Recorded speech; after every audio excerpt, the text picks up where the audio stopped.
ماں نے دونوں بھائیوں کو بہت تکلیف پہنچائی۔ آخر عامر رضی اللہ تعالیٰ عنہ تنگ آ کر حبشہ کو ہجرت کر گئے۔ عامر رضی اللہ تعالیٰ عنہ کے حبشہ ہجرت کر جانے کے سے پہلے ایک روز حضرت سعد بن ابی وقاص رضی اللہ تعالیٰ عنہ گھر آئے تو دیکھا ماں اور عامر رضی اللہ تعالیٰ عنہ کی چاروں طرف بہت سے لوگ جمع ہیں۔ میں نے پوچھا، لوگ کیوں جمع ہیں؟ لوگوں نے بتایا، یہ دیکھو تمہاری ماں نے تمہارے بھائی کو پکڑ رکھا ہے اور اللہ سے عہد کر رہی ہے کہ جب تک عامر بے دینی نہیں چھوڑے گا اس وقت تک یہ نہ تو کھجور کے سائے میں بیٹھے گی اور نہ کھانا کھائے گی اور نہ پانی پیے گی۔ حضرت سعد بن ابی وقاص رضی اللہ تعالیٰ عنہ نے یہ سن کر کہا، اللہ کی قسم ماں، تم اس وقت تک کھجور کے سائے میں نہ بیٹھو اور اس وقت تک کچھ نہ کھاؤ پیو جب تک کہ تم جہنم کا ایندھن نہ بن جاؤ۔ غرض انہوں نے ماں کی کوئی پرواہ نہ کی اور دین پر ڈٹے رہے۔ اسی طرح حضرت ابوبکر صدیق رضی اللہ تعالیٰ عنہ کی کوششوں سے حضرت طلحہ تیمی رضی اللہ تعالیٰ عنہ بھی اسلام لے آئے۔ حضرت ابوبکر صدیق رضی اللہ تعالیٰ عنہ انہیں حضور نبی کریم صلی اللہ علیہ وآلہ وسلم کی خدمت میں لائے اور یہ آپ کے ساتھ ہاتھ پر مسلمان ہوئے۔ اس کے بعد حضرت ابوبکر صدیق رضی اللہ تعالیٰ عنہ اور حضرت طلحہ رضی اللہ تعالیٰ عنہ نے اپنے اسلام لانے کا کھل کر اعلان کر دیا۔ ان کا اعلان سن کر نوفل ابن ادویہ نے انہیں پکڑ لیا۔ اس شخص کو قریش کا شیر کہا جاتا تھا۔ اس نے دونوں کو ایک ہی رسی سے باندھ دیا۔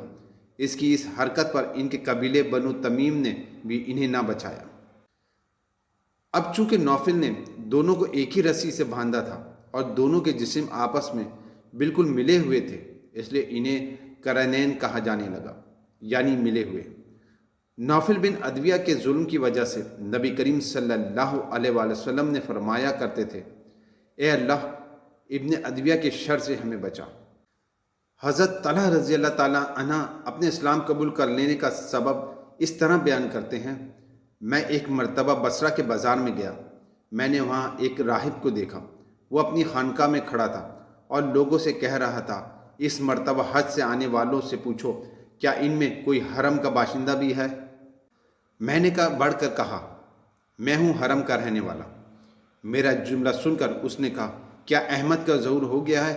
میں نے پوچھا، احمد کون؟ تب اس راہب نے کہا، احمد بن عبداللہ بن عبد المطلب، یہ اس کا مہینہ ہے، وہ اس مہینے میں ظاہر ہوگا، وہ آخری نبی ہے، اس کے ظاہر ہونے کی جگہ حرم ہے اور اس کی ہجرت کی جگہ وہ علاقہ ہے جہاں باغات ہیں، سبزہ زار ہیں، اس لیے تم پر ضروری ہے کہ تم اس نبی کی طرف بڑھنے میں پہل کرو۔ اس راہب کی کہی ہوئی بات میرے دل میں نقش ہو گئی۔ میں تیزی کے ساتھ وہاں سے واپس روانہ ہوا اور مکہ پہنچا۔ یہاں پہنچ کر میں نے لوگوں سے پوچھا، کیا کوئی نیا واقعہ بھی پیش آیا ہے؟ لوگوں نے بتایا، ہاں، محمد بن عبداللہ امین نے لوگوں کو اللہ کی طرف دعوت دینا شروع کی ہے۔ ابو بکر نے ان کی پیروی قبول کر لی ہے۔ میں یہ سنتے ہی گھر سے نکلا اور ابو بکر صدیق رضی اللہ تعالیٰ عنہ کے پاس پہنچ گیا۔ میں نے انہیں راہب کی ساری بات سنا دی۔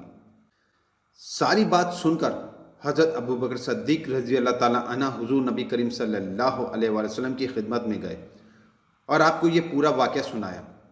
آپ سن کر بہت خوش ہوئے۔ اسی وقت میں بھی مسلمان ہو گیا۔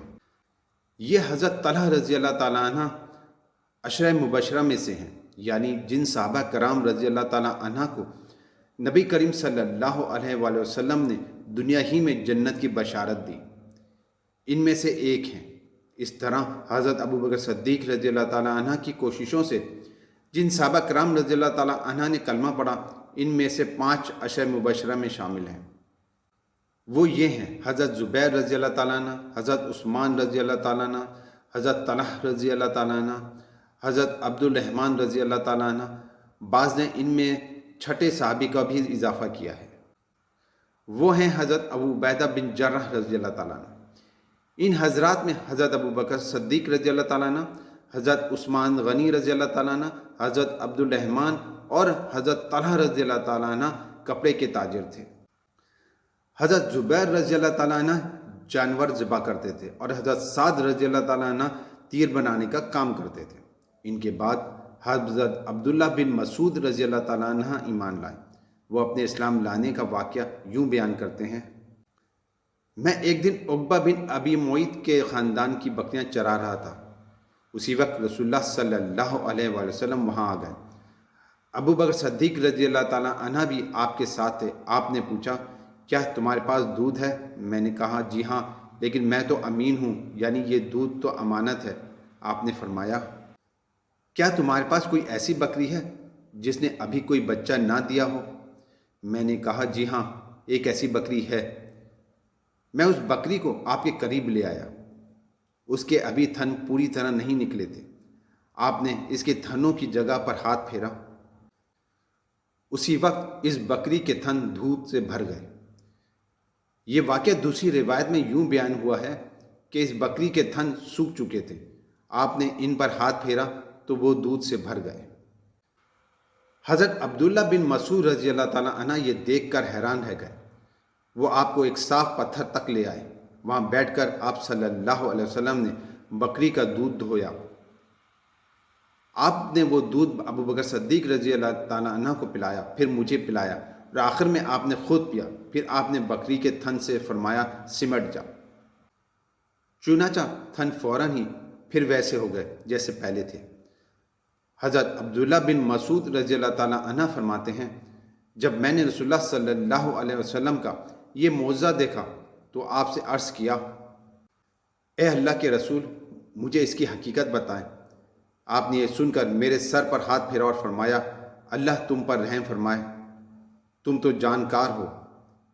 یہ عبداللہ بن مسعود باپ کی بجائے ماں کی طرف سے زیادہ مشہور تھے۔ ان کی ماں کا نام عبد تھا۔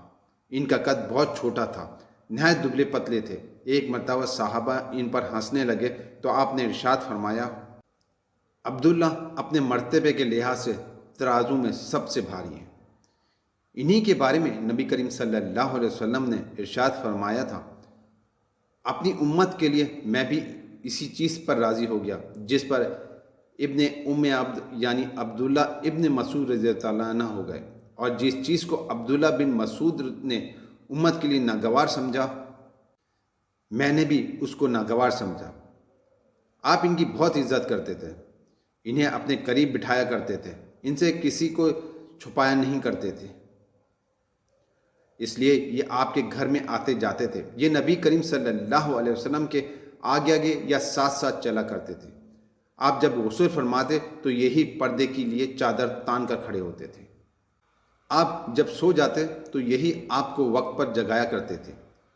اسی طرح جب آپ کہیں جانے کے لیے کھڑے ہوتے تھے تو حضرت عبداللہ بن مسعود رضی اللہ تعالیٰ عنہ آپ کو جوتے پہناتے تھے۔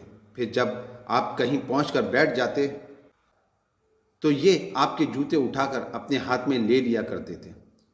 ان کی انہی باتوں کی وجہ سے بعض صحابہ کرام رضی اللہ تعالیٰ عنہ میں مشہور تھا کہ یہ رسول اللہ صلی اللہ علیہ وسلم کے گھرانے والوں میں سے ہیں۔ انہیں آپ صلی اللہ علیہ وسلم نے جنت کی بشارت دی تھی۔ حضرت عبداللہ بن مسعود رضی اللہ تعالیٰ عنہ فرمایا کرتے تھے، دنیا تمام کی تمام غموں کی پونجی ہے، اس میں اگر کوئی خوشی ہے تو وہ صرف وقتی فائدے کے طور پر ہے۔ حضرت عبداللہ بن مسعود رضی اللہ تعالیٰ عنہ کے بعد حضرت ابو ذر غفاری رضی اللہ تعالیٰ عنہ ایمان لائے۔